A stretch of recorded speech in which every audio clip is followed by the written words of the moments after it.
What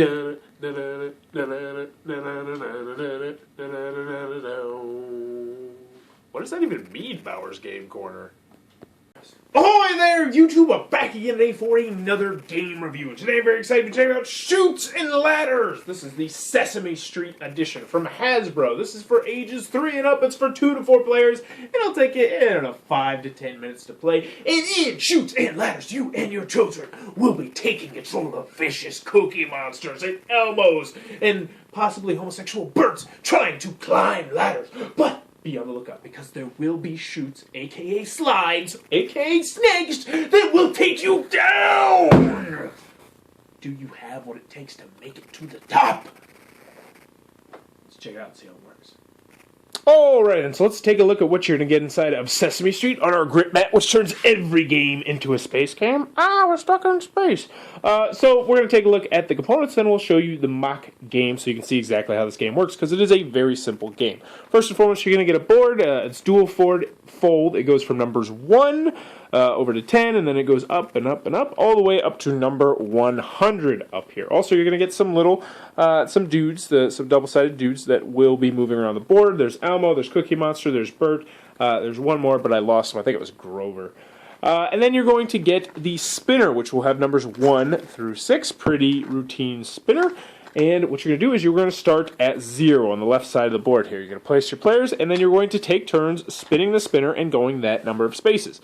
So 5 spaces, you count out, you go 1, 2, 3, 4, 5. Now I'm not on a spot that's going to do anything, because in order to go up, you have to land at the beginning of a ladder in order to go up. In order to go down, you have to be at the beginning of the slide, you have to be at the beginning of the chute to go down. So I got a 5, my turn would be over. Next would be Cookie Monster's turn. Spin the spinner, he goes 2 spaces. 1, 2, his turn is up. Let's go Elmo again. He goes 2.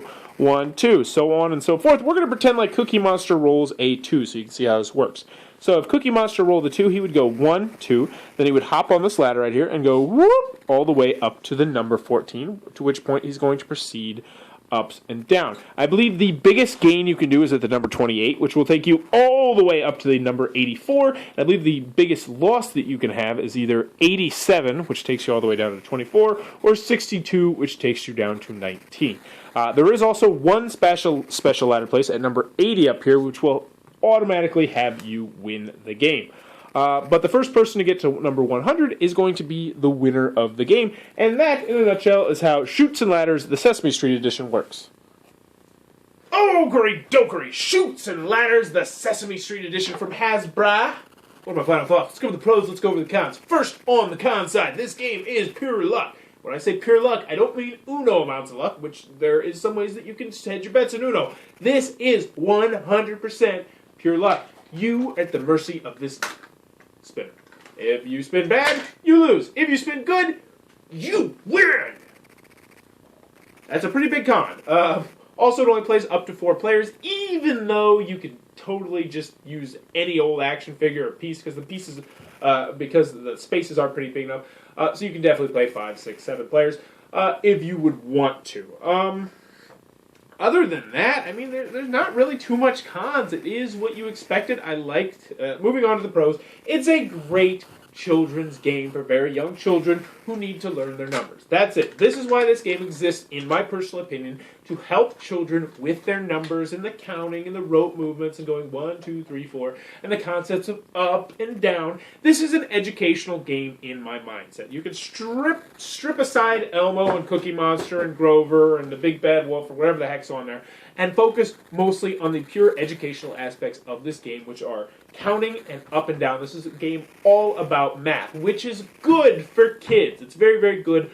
So overall, if you have a young child, I'd say ages 2.5 to 5, this is definitely a good game to check out for them.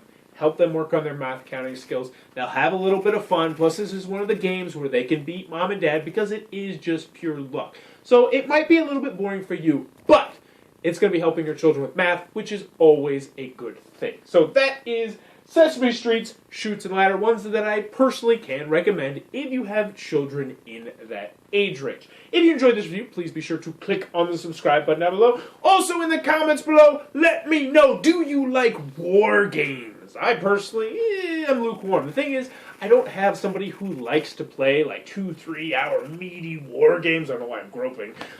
Meaty war games like that. If I did, I'm sure I would like war games better because I like the concept of outmaneuvering, out-tactizing someone else. My wife doesn't like it. Most of my game group doesn't like it.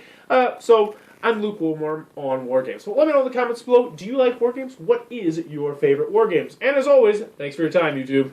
That was the review for Chutes and Ladders, the Sesame Street edition. For more reviews and previews, check back at Bowers Game Corner.